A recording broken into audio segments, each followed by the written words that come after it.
How's it going, everybody? Mr. Moki Moki. And this week, episode 35 of Yu-Gi-Oh! VRAINS, we got Yusaku versus Spectre.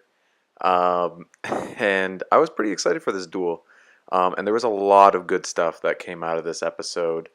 A lot of good information, so I'll try and get right into it. Now, there is one thing about this episode that completely just took me out of it, and I think you guys probably know what I'm talking about already, but I'll deal with that when I get to it. So Blue Angel's on the ground, she's defeated, and Akira, like the big brother that he is, worries about her and goes into Yu-Gi-Oh! VRAINS. I say Yu-Gi-Oh! VRAINS, but it's Link VRAINS. It's gonna be a long day, I know it. But yeah, he goes into Link VRAINS, tries to save her. Then he's stopped by these thorns in the ground. I don't know why Dr. Kogami kind of just steps in and stops him right there, um, almost anticipating him coming. Um, it almost felt convenient, but maybe he was such like a master planner that he did anticipate Akira actually stepping into Vrains to save Aoi. Um, but yeah, so there you go. He set up that trap. We get a little bit of a backstory. Now, whether people accept this as like a logical and conclusive backstory, I'm not even going to get into it. But either way, he was killed by Soul Technologies, but Revolver, obviously his son, did not give up and saved him from death by recreating his consciousness in Vrains. And the reason that he died was from like a virus. I feel like I'm missing a few things, but you guys can correct me. Um, he was saved from like he was going into a virus state, like he was in a coma. He was supposed to die from it, but Revolver saved him, um, and created his consciousness in Link Vrains, and yeah, that's how it was. Surprisingly enough, I don't even know how old Revolver is, especially since the beginning of Vrains has him 5 years ago, and he still kind of looks the same. But in Inspector's flashback, assuming that is Revolver with the white hair, he seemed a lot younger, and assume like he seems like he's the same age as Yusaku, the same age as Spectre. So I really don't know what this age thing. So assuming that he's around the same age as Yusaku and Spectre was, he's pretty smart as a kid considering what happened to Dr. Kogami was 10 years ago, and assuming what he did to save his father was around like over 5 years ago at least. Because then how would he be attacking the AIs, right? I don't know. Anyway, so yeah, there's that. So how smart really is Revolver? Like, he must be like a prodigy. He must be a genius. But I guess he is Dr. Kogami's son, to do all this stuff. So it's interesting that he can create a living consciousness in a virtual world. I don't know. I'm just confusing myself even talking about it. Let me know in the comment section if you guys even accept that. But yeah, either way, that's what it is for the story. I guess it's the future, so I'll accept it. Moving on, so Aui's finally turning to Data. Interesting that she doesn't become red Data like everybody else did. She becomes blue Data.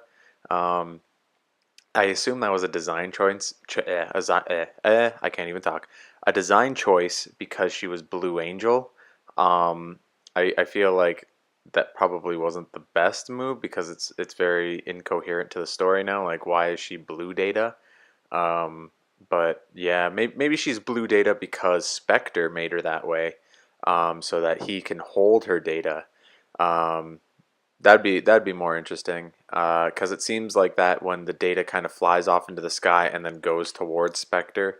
Um, yeah, I don't even know why he just didn't collect her data right then and there if he want. I don't know. I'm confusing myself asking these questions. Obviously, they wanted to do something with Akira to try and make her save her, and yeah, I don't know. Whatever. Moving on. moving on. The duel starts. We don't really get much of it, but Spectre does his kind of same thing, normal summons and then Link summons. And it's another master duel, so I can get behind it. But this time with a twist, Yusaku is kind of under a time constraint where the bridge might go away.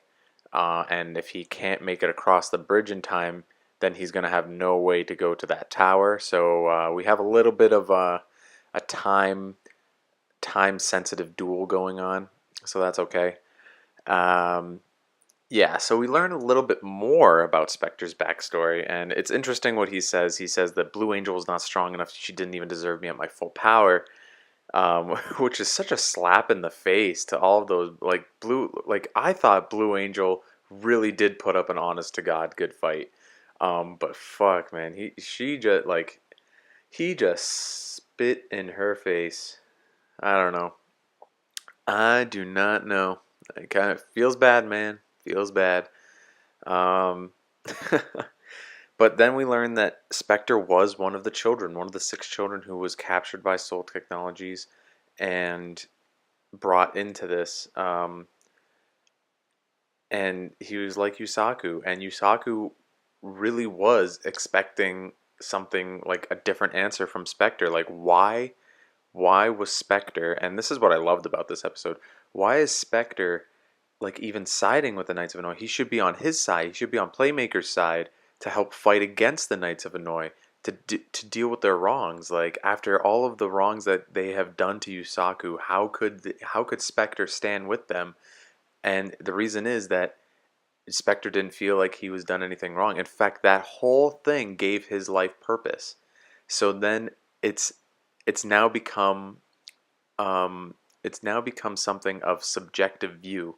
Now Yusaku might not feel like he's doing something right because now he feels wrong, but that instance has also given somebody else purpose. So how can he fight against something that has given him so much torment, but also given somebody else so much joy?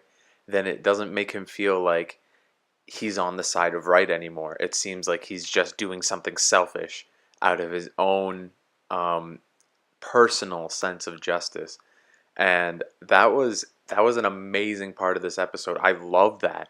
That like I want more of that. That means more character development because we're paving, and like even though Yusaku really has not developed that much yet, I can see that we're paving a way for good character development down the line, and I really really like that. And I'm really hoping for it. Um, because honestly, it's awesome. And you can see it. Even Ignis says like his decision is wavering now. Like he's not even sure what to do anymore. So Ignis has to push him. Now this it kind of makes Ignis look like a bad guy here because even though we know Yusaku is kind of the hero of the story, we see that Yusaku's like starting to sympathize with his quote unquote enemy, and Ignis is like not having any of that. Now, obviously, probably Ignis doesn't doesn't care about the backstory of Spectre anyway. But all he cares about is not being destroyed, right? He wants to live. So in order to do that, he needs to like use Playmaker. Maybe use is a bad word because Ignis kind of sees Playmaker as a friend. At least we think he does. But I'll use the term use so that he doesn't get destroyed by the Knights of Hanoi. Um, and the Knights of Hanoi want to destroy him. So, yeah. So he needs Playmaker to fight. So that's why he needs to push him in a certain direction. So it's always interesting. And we've seen this before with Ignis kind of pushing him, where Faust was like, you need to hear me out. You need to um, let me help you. And then here we go with Ignis is just like, Playmaker, there's no point listening to a guy like this. We're not going to get through to him. He's a brick wall. There's nothing to do. And then that's what helped make Playmaker's decision. Playmaker disregards Ignis, but I think this shows that he accepts Ignis's opinion more than he accepts others' opinions, and which is really really good to me. Um, I won't go into much about that because I think we're going to get more about it next episode. One final thing that kind of ruined the episode for me And I don't really want to focus on the negative too much, but it was that stupid goddamn tree at the end of the damn episode.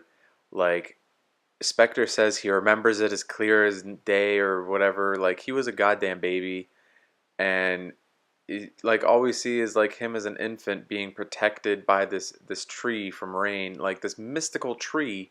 Like, what? Um, Now, granted, like Yu-Gi-Oh has done some weird shit, but I have like, are we gonna get more backstory about this damn tree? Like, what is like we have Blink Brains, which is like a whole digital area and stuff like that. But now, like, it's we're dealing with magic trees now.